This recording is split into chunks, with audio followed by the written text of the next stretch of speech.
and welcome to our 24th episode of Join Us at the Table. I'm Morgan. And I'm Caitlin, and we're so excited to have Tanya Holland with us today.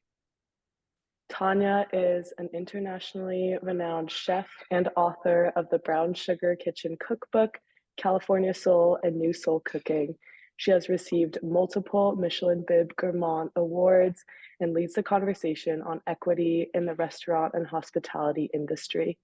Tanya competed in the 15th season of Top Chef and has been the host of both the Food Network's Melting Pot and Tanya's Kitchen Table on the Oprah Winfrey Network. In 2020, Tanya started her own podcast, Tanya's Table, where she interviews different celebrity guests involved in food and culture. Thank you so much for joining us today, Tanya. Thank you. It's great to be here. So, our first question for you is, how long have you been in the restaurant industry, and what inspired you to attend culinary school and become a chef? Well, I first started working in restaurants my second year of college, just to have some extra spending money. And I wasn't thinking of it as a profession, but I really liked the atmosphere, and I liked the teamwork that it required. And so when I moved to New York City after graduating, I was also working in restaurants, and that was a time when it was really exciting. You know, chefs were becoming recognized outside the restaurants and in the media, in the newspapers, in magazines. The food television was just launching. It was sort of like the birth of the celebrity chef. I mean, we had already had Julia Child and Jacques Pepin, all the PBS shows, but you were seeing chefs who were cooking different cuisines, not just European centric cuisines, also getting recognized.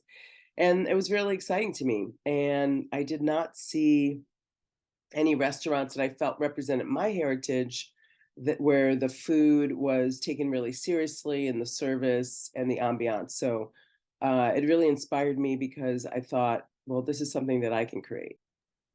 Yes, thank you so much for sharing that. And after being a chef for so long and getting involved so early, what inspired you somewhat recently to write your book? And could you tell us more about your cookbook, Brown Sugar Kitchen, and what inspired you to write this amazing collection of recipes?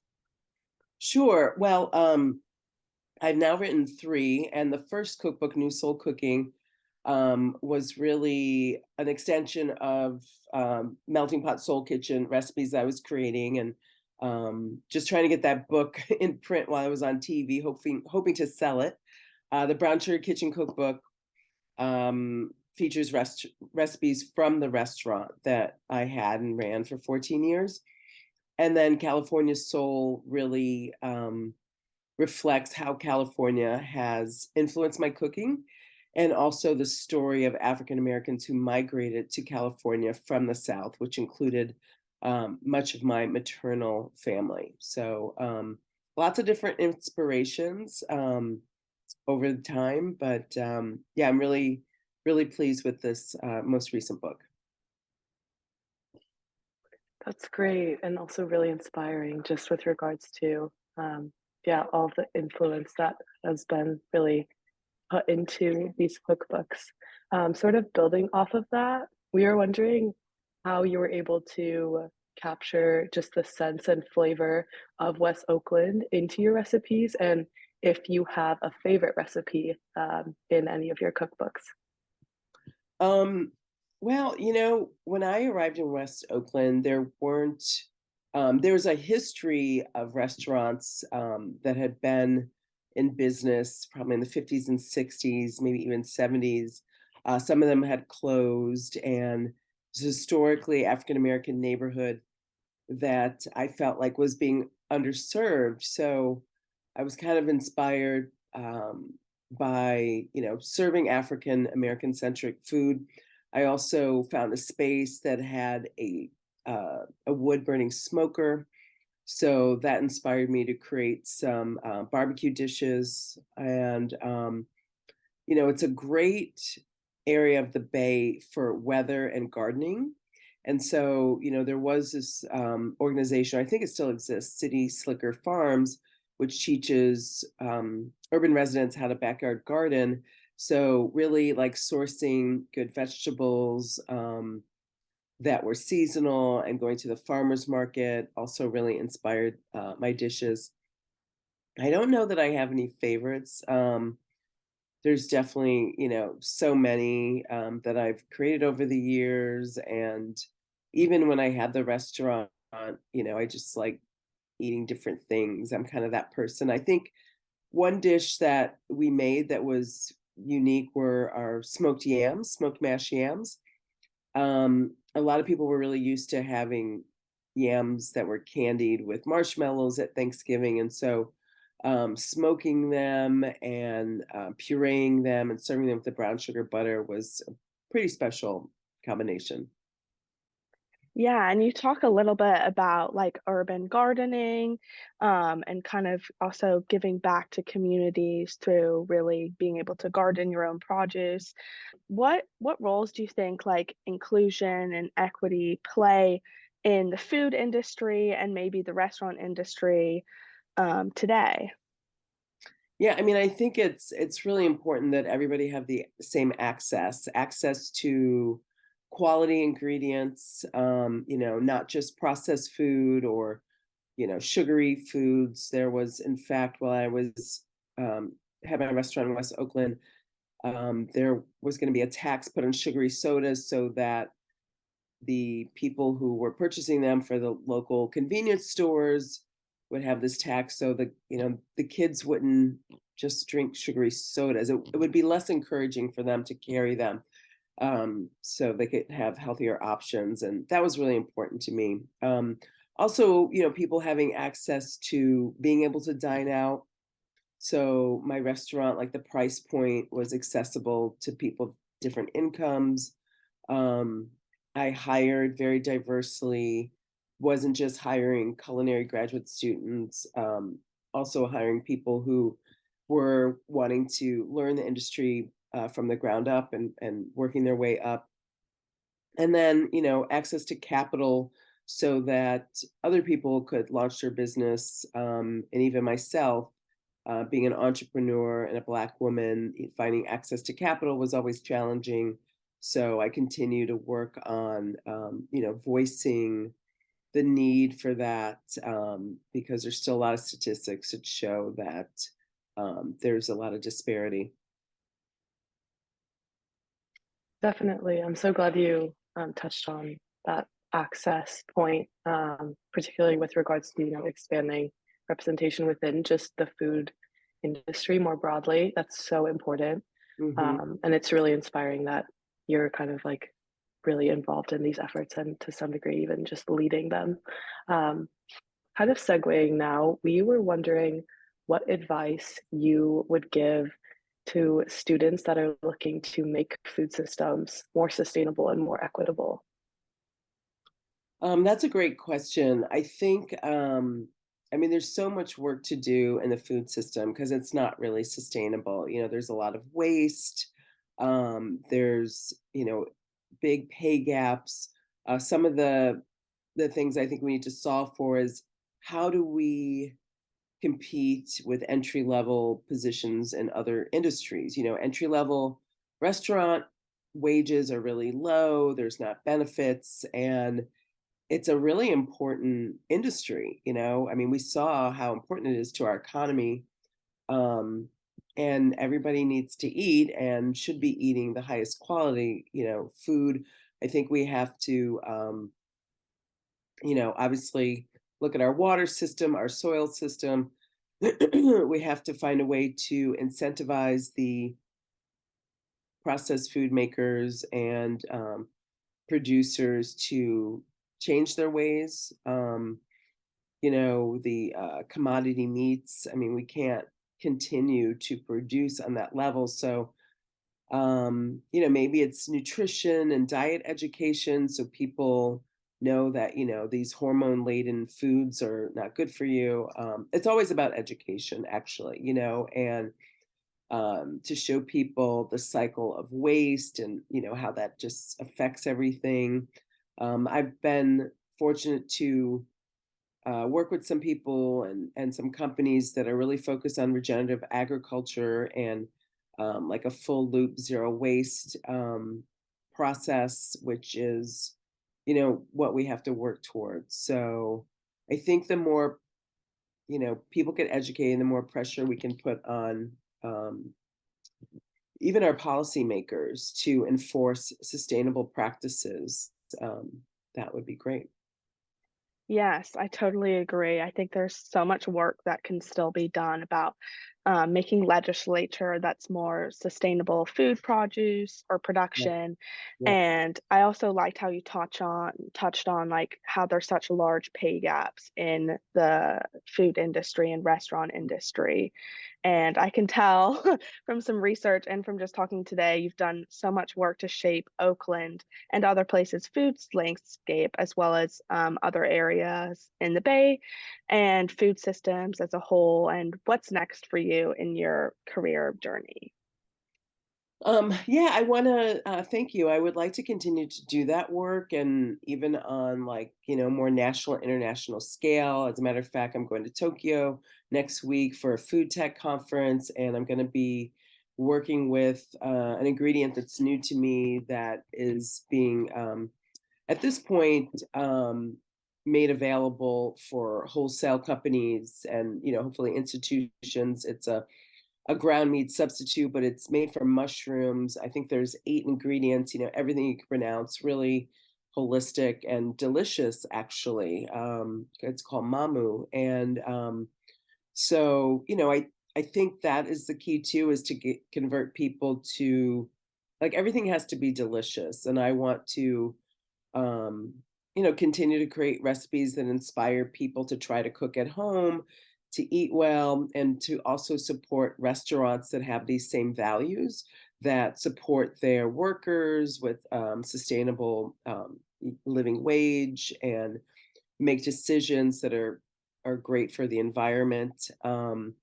So yeah, and the State Department also just reinstituted the Culinary Corps, which I'm part of. There's about 80 chefs nationwide, and we will also be working with them to do some culinary diplomacy work abroad and maybe state dinners here. And I'm looking forward to that because I think also, I mean, that's what really brings people together, and starting these conversations at the table over a plate of food, and connecting everybody through food is really important. Um, yeah, I'm just looking at, expanding um, in a way that I feel like I can have a broader reach. So in different markets, I might be doing some partnerships with restaurants or food concepts. And then, yeah, continue to work with the James Beard Foundation also on the equity issues. Wow, yeah, that all sounds so incredible.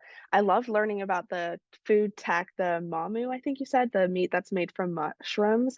I was wondering, like, from your perspective, how do you think the restaurant industry is kind of implementing these more sustainable alternative meats in meals and cooking in general?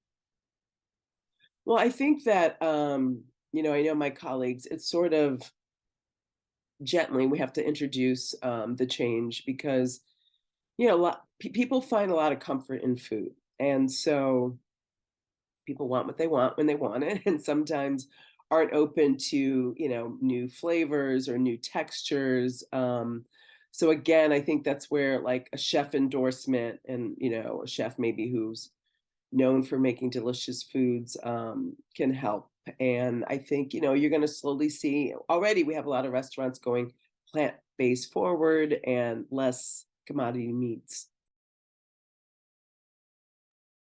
Thank you for sharing. That's super insightful. I know, at least on a personal level, I'm actually really interested in pursuing and working in food tech myself. And with graduation just around the corner, it's really exciting that just there's so much progress being made, particularly in that area. This is kind of shifting gears, but it's clear that you juggle so many different things all at once, from your most recent work to different cooking shows and starting your own podcast and writing these cookbooks, and just being involved in the restaurant industry as a whole. And we were just curious how you manage doing so much all at once. That is the magic question. I know it looks like it's all happening at once sometimes, but I mean, combination. I've been planting these seeds for years, for decades, and really built up a lot of relationships and a reputation of, getting things done, of being engaged, of being responsive. Say if a journalist reaches out to me, staying current on what my colleagues are doing, what other people are doing in the industry. And it all kind of adds up. And I, always wanted to open a restaurant. So I did that. I didn't know that I would do television and a cookbook as soon as I did, but the opportunities present themselves. And so I took advantage of them because building that kind of platform helped fill the restaurant seats. And, that was the name of the game. And yeah, I mean, I love the industry. I think it's, like I said earlier, I think it's really important. And you meet some great, interesting people, get to travel around because people eat everywhere. So travel within this country, outside the country. And I just find that inspiring. And just really using food as that common denominator to connect us. And now, yeah, there's just so much expansion, and the food tech world is really interesting. And please feel free to reach out if you'd like to have some intros or need some ideas of directions to go into. I was just wondering, like, what was your experience hosting the cooking shows? Like, what did you love about it? What did you maybe not like about it? Or what were some challenges that you faced? Thank you. Yeah, that's a good question. And I will tell you that sometimes, like, well, especially some of these opportunities, TV, I literally was just like, plugging along, minding my own business, and then somebody called. I was working in a restaurant in the front of house in New York, taking a break from the kitchen, and this cooking school career counselor called and said, "Hey, the Food Network's looking for an African American female chef. Are you interested?" I was like, "Oh, sure." And I was the first African American female chef cast on the Food Network in 2000. I was cast with a co-host that was a male who was a lot older than me. We didn't have a lot of chemistry, so then they ended up finding another woman of Jamaican descent to be my co-host. But when I got in front of the camera and I did my talent test, I was like, ah. But then I just felt like this is the medium with which I want to share my knowledge of food. I just love the reach of it. There's a lot of moving parts. There's a lot to think about. They are production, so there's producers and directors and food stylists and prop stylists, and so much detail and intention goes into it, just like it does into a restaurant. So creating that space and environment, I really like it. I really like that process, and I hope I get to do it more. And yeah, I think, did I answer the whole question? Yeah, definitely.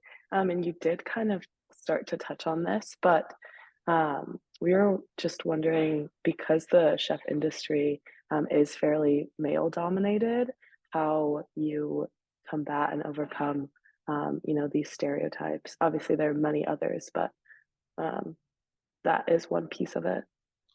Yeah, I think that the gender gap is bigger than the diversity gap in the industry. I mean, when you look at who the gatekeepers are on the food shows, and it's like, how many shows do the usual suspects need? And it's really disappointing to me that the public is not demanding a change in that kind of diversity. Or why are those masculine traits associated with cooking? I mean, women have been cooking forever, and you see the female cooking shows. I mean, you do see some women compete, but um, it's definitely a different approach. And even how women run their kitchens and their restaurants can be very different.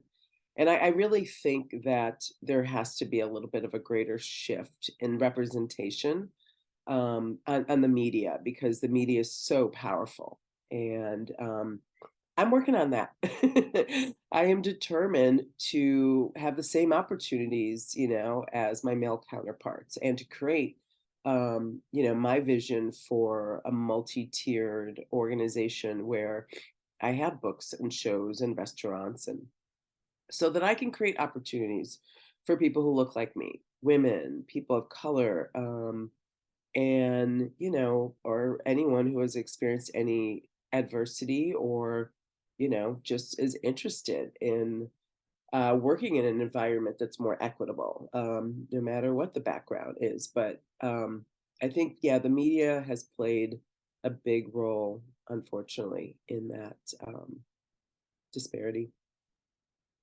Yeah, I totally agree. I mean, even like growing up, it was always like Gordon Ramsay, like that was kind of dominating the TV in terms of cooking shows.